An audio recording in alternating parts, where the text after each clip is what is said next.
Köszönöm szépen, tisztelt elnökasszony, tisztelt konferencia. Valóban talán a gályarabokkal kapcsolatban nem szoktak Erdélyről beszélni, de az a helyzet, hogy én Erdéllyel foglalkozom, és remélem, hogy nem tűnik ide rángatottnak a téma, ugyanis az utóbbi 3-4 évben erdélyi nemeseknek, főnemeseknek a levelezését kutatom, és ezeknek a levelezéseknek a visszatérő témája nem csak az ő zömmel református hitük, ami egyrészt nagyon izgalmas már ez maga is, hogy egy politikai levelezés tele van hívő fordulatokkal, hanem emellett még arra figyeltem fel, hogy amikor elkezdődik a gyászévtized, és elkezdődnek ezek a rekatolizációs törekvések, és elkezdődik maga a protestánsokkal szembeni erőszak, akkor nagyon sok levélben megjelennek ennek a nyomai. Gyakorlatilag az erdélyi nemesség szívügyének fogja tekinteni ezt a kérdést, és folyamatosan reflektál arra, amik a Magyar Királyság területén történnek. És ezt egy kicsit szintén egy nagyobb kontextusba helyezve megpróbálom megmutatni.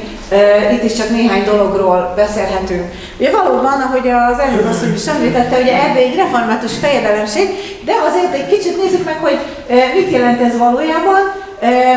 A 17. században, amiben vagyunk éppen, az valóban egy olyan század az erdélyi fejedelemség életében, ugye ez nagyjából 1,5 év, amikor egyetlen fejedelmet kivéve Székely Mózes volt, minden egyes további fejedelem református volt.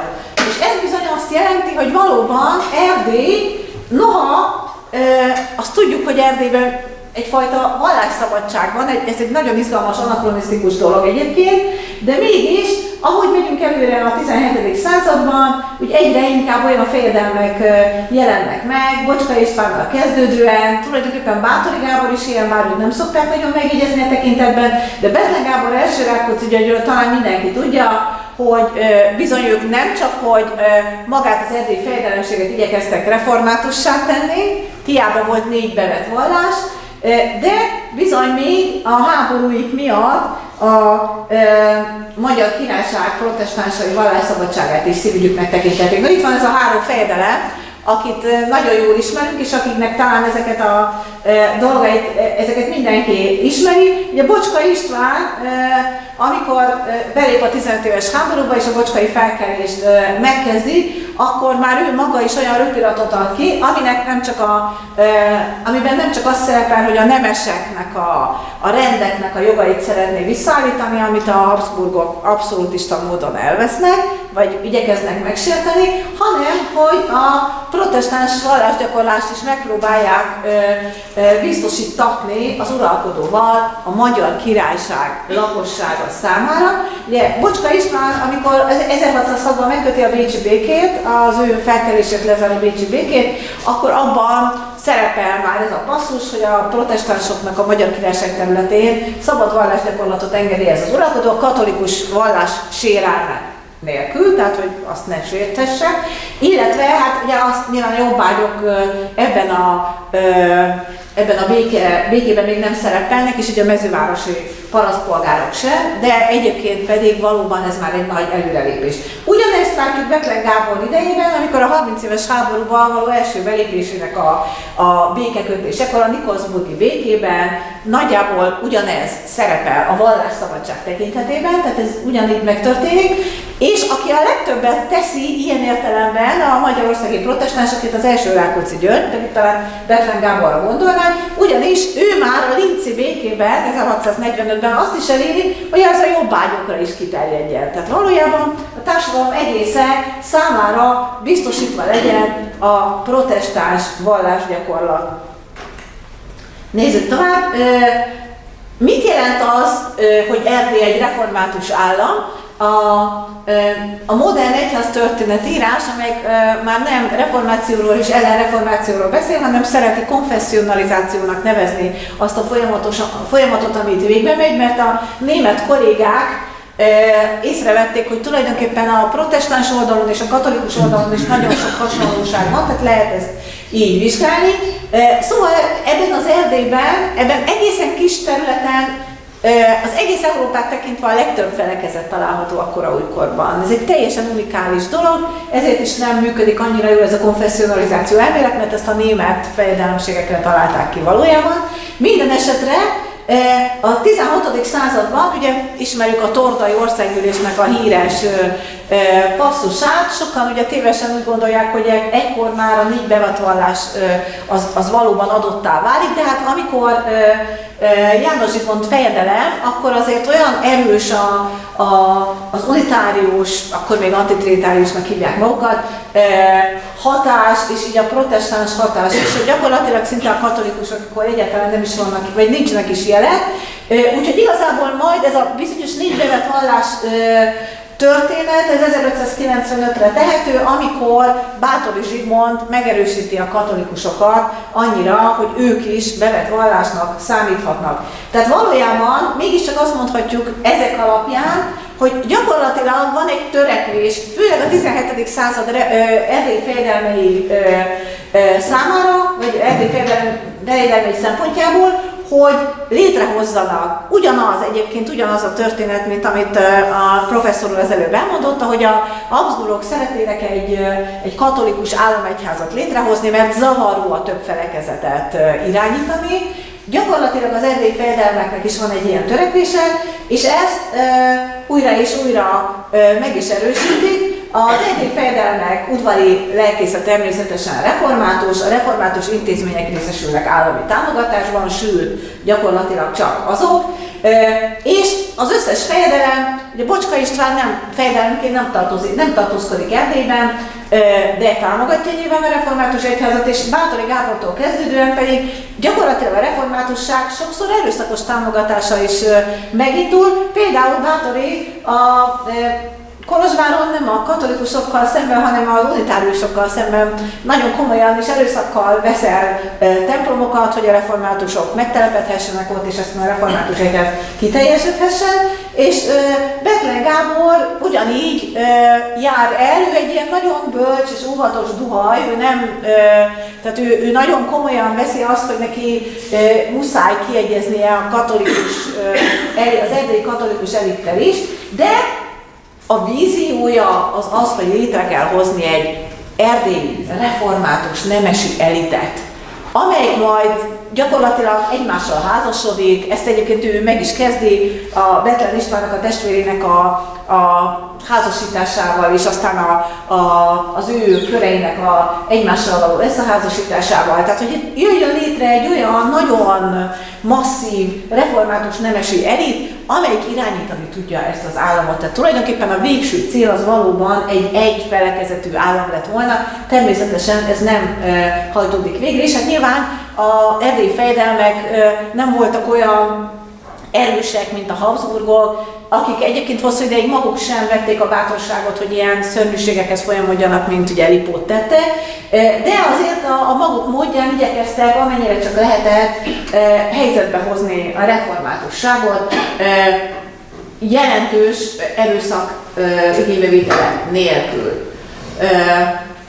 Az igazán jelentős vagy izgalmas időszak az a Rákóczi fejedelmek kora volt. Első Rákóczi Györgynek ugyanis a levelezéséből is tudjuk, hogy hát a kinevezésekben is a reformátusokat részesítette előnyben. A feleségével nagyon kedvesen meglevelezték, hogy hát akármilyen tisztség, csak református legyen. És van olyan, amikor fájdalommal jelentik ki, hogy nincs hozzáértő református, ez egy kicsit rossz a számunkra, és akkor helyzetbe kerül néhány katolikus is, de ez egy nagyon ritka történet, különösen első Rákóczi György idejében, sőt, Rákóczi György nagyon lelkesen tud nyomást gyakorolni az ő általa felépített elitre, azáltal, hogy ilyen konverziókat, felekezetváltásokat próbál elősegíteni, amik meg is történnek az ő udvarában. És itt történik egy komoly váltás, vagy egy komoly törés, amikor majd második Rákóczi György lesz erdélyi fejedelme. Ugye emlékszünk erre a történetre, ezt egyébként sokan már a kortársak is így gondolták, hogy a hát a rossz az itt lopódzott be Erdélybe, ugyanis Báthory Zsófia olyan nagy jelentőségű családnak a sarja, akit mindenképpen első Rákóczi György szeretett volna a családjában látni. Tehát az volt a vízió, hogy a Rákóczi és a Báthory családot valamilyen módon összekötni, és ezzel egy ilyen hihetetlen hatalmat kiépíteni. Ugyanis Erdélyben Báthory István fejedelem volt egy ilyen nagy etalon, és az ő példája volt egy nagyon-nagyon fontos példa. Minden esetre a fiatal Báthory Zsófiák tehát hozzáadják az ifjú, majdani második Rákóczi Györgyhöz, de azt tudjuk róla, hogy csak az esküvő napján mondják meg a kis katolikus hitben felnőtt lánynak, hát még éppen 10 éveske, hogy neki bizony reformátussá kell válnia, és ez annyira megzavarja a fiatal Báthory Zsófiát, hogy nem tudja kimondani az igent. Tehát tudjuk, hogy nem ő mondja ki az igent az esküvőn, hanem a követ és az anyukája, és mindenki más igenel, csak Báthory Zsófia nem igenelte ezt a történetet. Minden esetre, amit tudunk róla, hogy minden fejedelemasszonynak volt egy saját fejedelemasszony udvara is. Tehát nem csak a fejedelmeknek volt egy fejedelmi udvara, hanem volt a fejedelemasszonyoknak is egy udvara, és a Báthory Zsófia az udvarát gyakorlatilag úgy rendezte be, hogy látszott rajta, hogy ez egy katolikus udvar. Az erdélyi katolikus nemeseket látta szívesen, az erdélyi katolikus nemeseknek a lányait hívta be magának udvarhölgyeknek, tehát gyakorlatilag itt megjelenik egy nagyon izgalmas törés, Erdély fejedelmi szintre emelkedik a katolikus elit Erdélyben, ami eddig nem történt meg. Ráadásul tudunk olyan adományleveleket katolikusoknak és szerzetes közösségeknek, nem sok van ekkor azért Erdélyben, a Székelyföldön található, ugye Mikházán, meg Csíksomlyón, amiben az van írva, szó szerint azt írja a második Rákóczi György, aki szerelmes volt az ő látás katolikus feleségében, hogy a Zsófi kérésére adom ezt az adományt. Így, hogy Báthory Zsófi, ilyen nagyon kedvesen. Azaz, tehát második Rákóczi György olyan szerelmes a feleségével, a látás katolikus feleségével, hogy hiába kéri az apukája, hogy hát szólj már rá a feleségedre, hogy ne böjtöljön, ne használja a térdeplőjét, ne csináljon ilyen szörnyű katolikus dolgokat. Valójában második Rákóczi György nem tudja megakadályozni azt, hogy a felesége az felépítsen egy kis katolikus központot a nagy református Erdélyben. És amikor pedig eljön 1660, amikor meghal második Rákóczi György, akkor ugye gyakorlatilag egy évnek sem kell eltelnie, amikor 1661. augusztus 15-én Zsófia ünnepélyesen rekatolizál a fiával együtt. Tehát jól látható, hogy amit felépít az apuka, azt egy kicsit második Rákóczi György bizony lerombolja. Tehát még el sem érünk a gyászévtizedig, gyakorlatilag már az református Erdélyben megjelenik egy nagyon komoly katolikus érdekkör, és ez természetesen igyekszik a maga érdekeit érvényesíteni is. És akkor eljutottunk 1660-ig, ugye 1657 után van egy nagyon komoly belpolitikai válság Erdélyben, 57-ben második Rákóczi Györgynek a lengyel hadjárata sikertelen, a Porta őt büntetni akarja, és akkor állandó fejedelemváltások következnek, Rédei Ferenc, aztán Barcsay Ákos, és Kemény János is, de végül aki állva marad ebben a hatalmas castingban, azt Apafi Mihálynak hívják, aki egyébként maga is ennek a kialakuló Bethlen Gábor által megálmodott református nemesi elitnek az egyik tagja.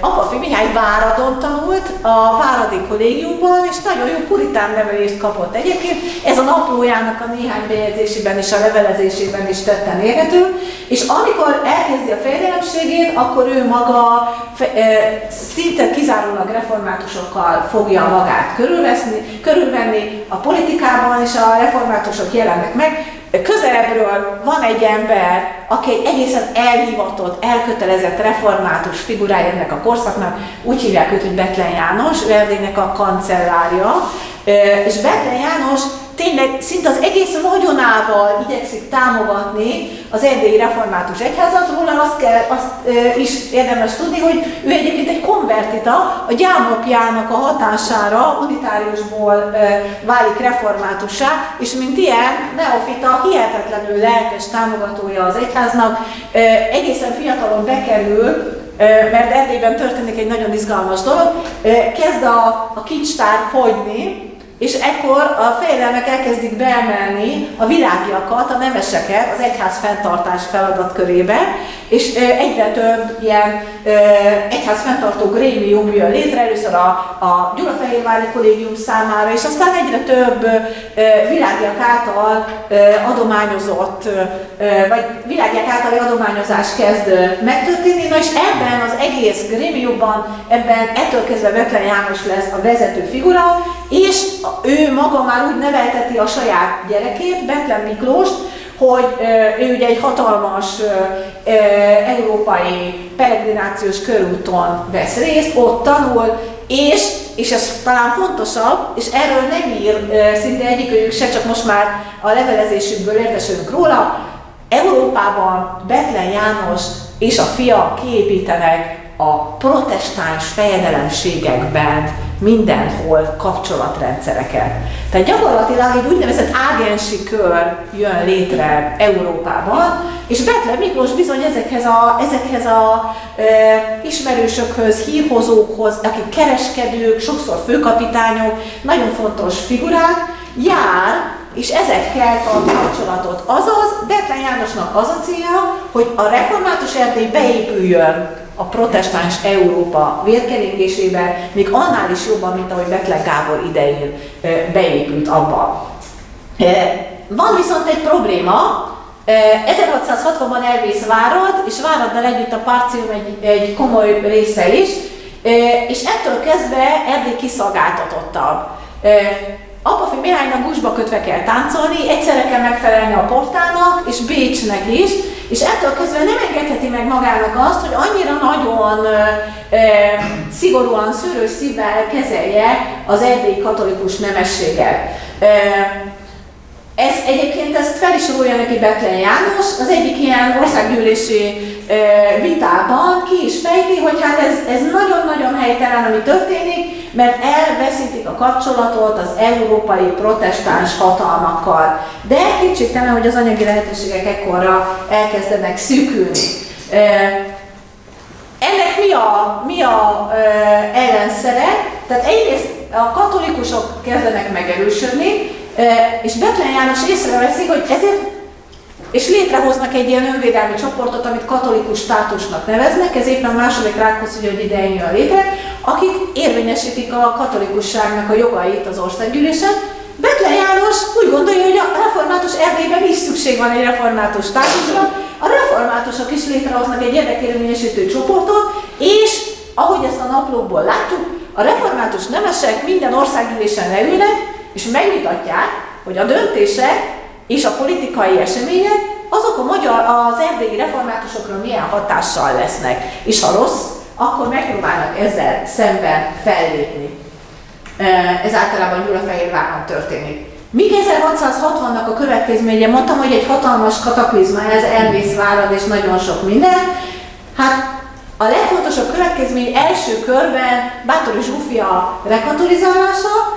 Báthori Zsófia nagyon komoly elnyomásban volt az anyósa Lorántfi Zsuzsanna által. Lorántfi Zsuzsanna ugyanis egy ilyen nagyon erőteljes, nagyon erős egyéniség volt, aki a férje halála után özvegyként is nagyon erősen irányította Patakot és környékét. Báthori Zsófia otthagyja Patakot, mint birodalmi központot, és beköltözik Munkácsra, de egyébként meg mindent nagyon hasonlóan csinál, nagyon erős mecénási tevékenységbe kezd ugye a katolikus egyház oldalára, tehát gyakorlatilag így a fordított Lorántfi Zsuzsannává válik, csak még erőszakos is lesz természetesen emellé. Jó, na, mi az, amit Erdély érzékel? Hát érzékeli azt, hogy ő magát Erdély a 17. század végére régóta már úgy identifikálja, hogy Erdély a protestantizmus fellegvára és védőbástyája. A sok békeszerződés az nyilván ezt eredményezte, tehát általában az erdélyi értelmiség és az erdélyi elit ez így gondol saját magára, és nagyon szoros kapcsolatot ápol a határhoz közeli területek református nemességével is, Így amikor Báthori Zsófia birtokain elkezdi a rekatolizálást, akkor kap egy ilyen szép bibliai nevet, hogy Jézabel, és folyton így is hívják, hát nem is említik azt, hogy Báthori Zsófia, se az, hogy Báthori, semmi, se az, hogy fejrelmasszony. Csak Jézabel.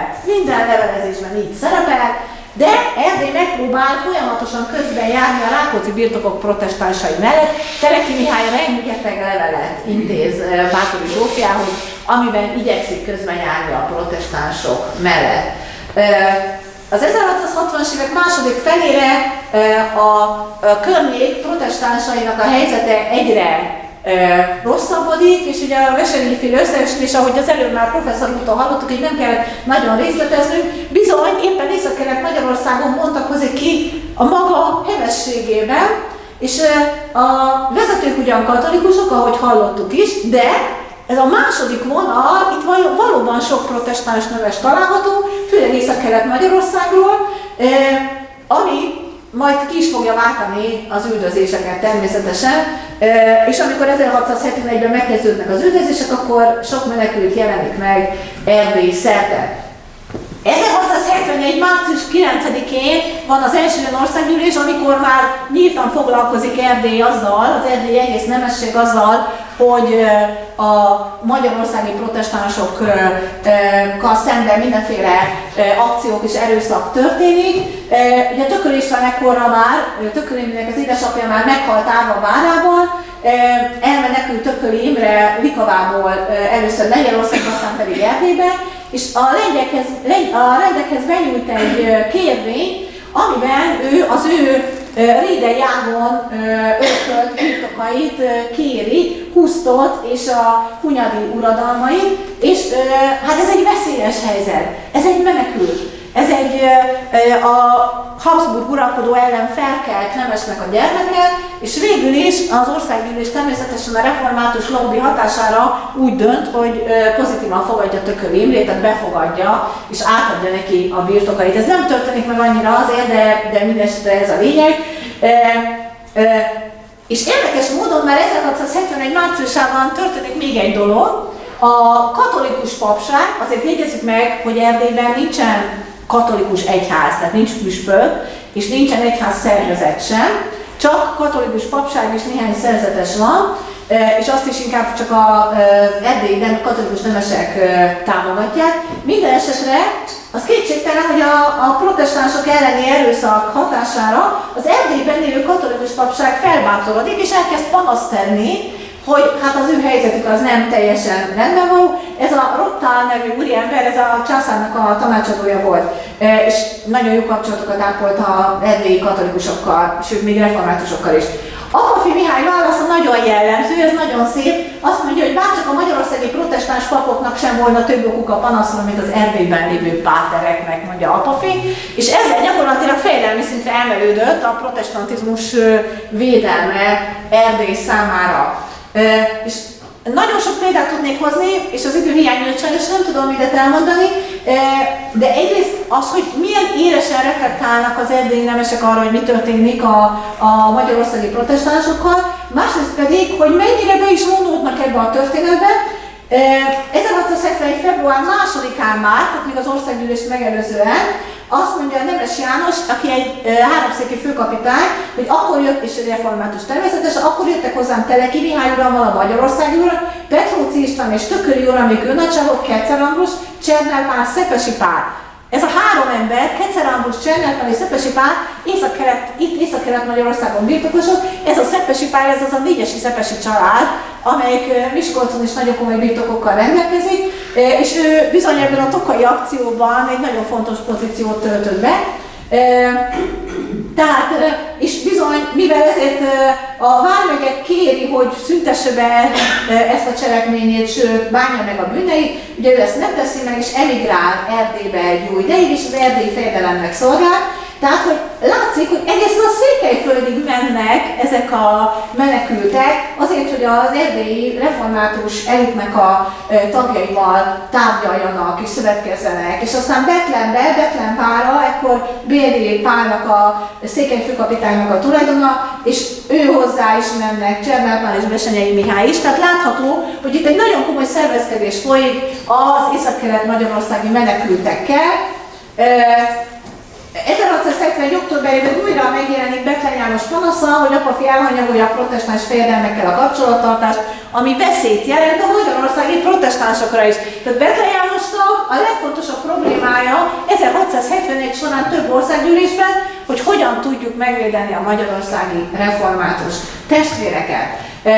1672-t ezt mindannyian tudjuk, itt Patakon vagyunk, ez azért is fontos dátum, mert ugye a pataki diákok Erdélybe menekülnek, vagy Erdélyben bújdosnak szinte, ugye nyomdát viszik, a könyvtárnak csak egy részét, és apa-fi Mihály az egyébként üresen álló és elég rossz állapotú, tehát nem túlságosan megjavított egykori akadémiai Gyulafehérvári épületet adja nekik, viszont ettől kezdve feláll itt is egy grémium, és elkezdődik, és ezt talán írhattam volna, hogy milyen hihetetlen mennyiségű pénzösszeget adományoznak az erdélyi református nemesek az országgyűlésben azért, hogy ezt a kollégium épületet fel tudják építeni. Tehát nagyon komoly adományok születnek meg, vagy adományok tétetnek ebben az időben.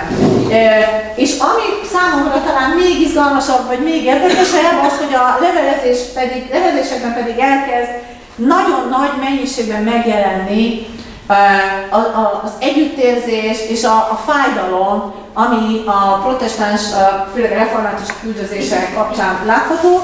Ugye azt írja, hogy a Folsztán érkezés és az több németek epsége elég szomorú és részünkre is rossz hírek. Onnan jót nem várhatunk. Ezt az a Bánffy Dénes írja, aki egyébként Bécs párti politikailag. Tehát nagyon-nagyon megdöbbennek, és nagyon-nagyon megviseli őket ez a dolog. Az ördög és papok, ha annál hívebbek volnánk és keresztény vallásunkat szeretnék, nem engedik. Mondja Bánffy Dénes. Egyéb iránt is, uram, nem akarja Isten, látnivaló dolog az, hogy mi emberben bízhassunk. És szeretném erre is felhívni a figyelmet, mert ez egy gyönyörű dolog. Ezek az emberek, akik itt leveleznek, ezek politikai levelek. És a politikai levelekben olyan mély hitvallásokat tesznek, rögtön átviszik a saját bűnbánatuk síkjára ezt a történetet. Tehát, hogy egyrészt azonosulnak azokkal, akik üldöztetve vannak, másrészt pedig, ugye azt mondja, hogy látni a dolog, hogy mi emberben nem bízhatunk. Ő felsége, ha akar, megtarthat bizony mindezek között is, az ő felsége nyilván az Úristenre gondol, csak legyünk hívek és buzgók vallásunkban, megsegít Isten bizony. Mondja a üldözött prédikátorok és üldözött nemeseknek a sorsát, milyen átnéző Bánffy Dénes 1672. januárjában. És ami talán még fontosabb, vagy a másik nagyon izgalmas vonulata ennek a történetnek, az pedig az, hogy Bethlen János és Bethlen Miklós 1672 és 75 között minden követ megmozgat azért, hogy egyrészt az európai protestáns nyilvánosságot tájékoztassa arról, ami történik, másrészt pedig, hogy megpróbáljuk segítséget kérni, ugye ez a holland történet, amit elmeséltem, és nézzük meg, hogy Erdély, mondtam, hogy húsba kötve táncol, tehát politikailag nagyon nehéz helyzetben van, mert figyelnie kell arra, hogy neki meg kell őrizni a tárgyaló viszonyt a Habsburg uralkodóval, és nézzük meg ezt az óvatosságot, ez Bethlen Miklósnak a levele, az apja nevében, azt mondja, hogy hogyan kell eljárni.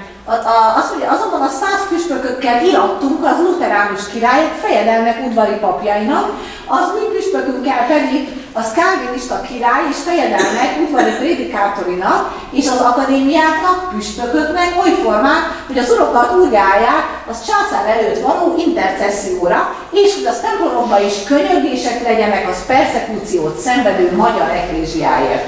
Tehát magyarul gyakorlatilag megmozdítják az egész európai protestáns közösséget a legkisebbtől a legnagyobbakig. Ma, holnap az ember kegyelmethez megy el, de Istenért legyen titokba maguktól az magyarországi atyafiaktól is. Tehát senki ne tudjon erről, tehát ez nagyon fontos. Mert ha ki hírhet, több gonosz jő ki belőle, mint jó. Informátus már az ember is, mint viselje magát kegyelmetnél. Az asztalához is ne ültesse kegyelmet, hanem egyszer beszélvén csak véle deákul, akkor mindeneket adjon úgy kezébe, hogy vére való gyakor beszéd, suspectusszá ne tegye. Mára Maroson által küldje, kelljen a lassan, hogy merre megy, és mint minap is írtam valamit, de adjon olyan embert mellé, aki Krakóig menjen vele, és onnét hozza a levelet tőle, de az az ember lengyelül tudja nem annyira ennek kísérését, mint az hírek tudakozását, prétextálja kegyelmet, az Lice Istvánnak való írását, stb. Magyarul itt egy egész európai megmozdulás kezdete látható. És valóban ez el is indul. Nagyon érdekes és izgalmas, hogy Apafé Mihály túl aggodalmaskodó, és nagyon sokszor átírják ezt a levelet, amit küldeni szeretnének, és nagyon hosszú ideig megakad ennek a levélnek a küldése. Mi látható minden esetre? Hát természetesen az, hogy itt a anyagi segítség mellett, a bűnösök befogadása mellett, itt az egész európai nyilvánosság megkeresése is megjelenik az erdélyek számára. És az állandó levelezésben továbbra is szerepel ez a probléma, és nézzük meg ezt is, Teleki Mihály mit ír Kapi Gábornak, az, mi az lelkiekben való megbántódását illeti az evangélikus státusznak, az nekünk is mindnyájan keservesebb, nehéz is elfelejteni. Vagyis azt mondja Teleki Mihály, hogy állandóan ezen gondolkoznak, de tudván minden látogatásokat Istentől származni az emberekre, vagyis megint teológiai mélységekbe kerül az egész probléma, úgy most is Istenre bízzuk igaz igényket, az, mikor megelégíti bűneinkért méltán reán bocsátott látogatásig, meg is orvosolja nyavajáinkat. Az emberektől nem érdemlett szenvedésünket elveszi rólunk, abban való orvoslást nem is látok, hogy lehessen emberektől, vagyis hogy úgy látja Teleki. Ez már 1674, és azt mondja, hogy itt már nincs segítség embertől, mert az diplomákra megesküdt őfelsége ígéreti ellen őfelségével azokat cselekedtették eddig is, tovább is azon igyekezetek mellől ellenállanak, itt a jezsuitákra gondol, amit professzor úr említett, tehát akik az egésznek az értelmi szerzői, azok továbbra is fogják tenni, hanem az még Isten előbocsátja, progrediálnak. Úgy kell lenni minden dolgoknak, az, mint az Isten rendelte, mondja a hitvalló Teleki Mihály, mert hogy az Isten bocsátotta reánk, papjainkra, szkóláinkra az üldöztetést, úgy azon Isten el is fordíthatja rólunk. Lévén sok módjai az megszabadításban, és az mikor a szabadításnak idejét el akarja hozni, mint az régi időkben sokszor igaz anyaszentegyházát, az maga választott, megszabadított a kicsinyerők által, úgy most is talál Mózest, Dávidot, Jeftét, Gedeont, mondja Teleki Mihály. Azaz, nem csak hogy segíteni igyekszik Erdély a maga módján, hanem olyan mélyen átéli az üldöztetést, hogy gyakorlatilag ez a személyes hit élményévé, vagy a hitéletének fontos eseményévé fog válni. És akkor röviden összegezzük, tehát Erdély valóban úgy tekint magára, mint a protestantizmusnak, a magyarországi protestantizmusnak a védőbástyája. Korábban Erdélyhez is tartozó Rákóczi birtokok elveszése e tekintetben már nagyon közelről érintik az erdélyeket, tehát tulajdonképpen Erdélyben 1660 óta egy nagyon komoly vívódás van, hogy hogyan lehetne segíteni a magyarországi, főleg reformátusokon természetesen. Ráadásul sokan tanulnak Patakon, az előbb már említett Bánffy Dénes, aki kolozsvári főkapitány, vagy Bérdi Pál, erdélyi székely főkapitány, szintén a Pataki kollégiumnak a diákja volt, és nagyon mély kapcsolatokat ápolnak. A probléma természetesen egyrészt a kincstár hiánya, másrészt az, hogy Erdélynek közelednie kell Bécshez, és a Porta kifejezte abbéli akaratát, hogy nem kíván segíteni ezekben a történetekben. A lehetőséget Bethlen János abban látja, hogy megpróbálja a nemzetközi nyilvánosságot segítségül hívni, illetve személyes támogatást nyújtanak a menekültök és a kollégium számára. Összefoglalva, tehát elmondhatjuk, hogy az erdélyi reformátusság nagyon is mélyen megéri az üldöztetést, és amennyit csak tehet, azt mindenképpen meg is teszi ezekben az években. Köszönöm szépen a figyelmet!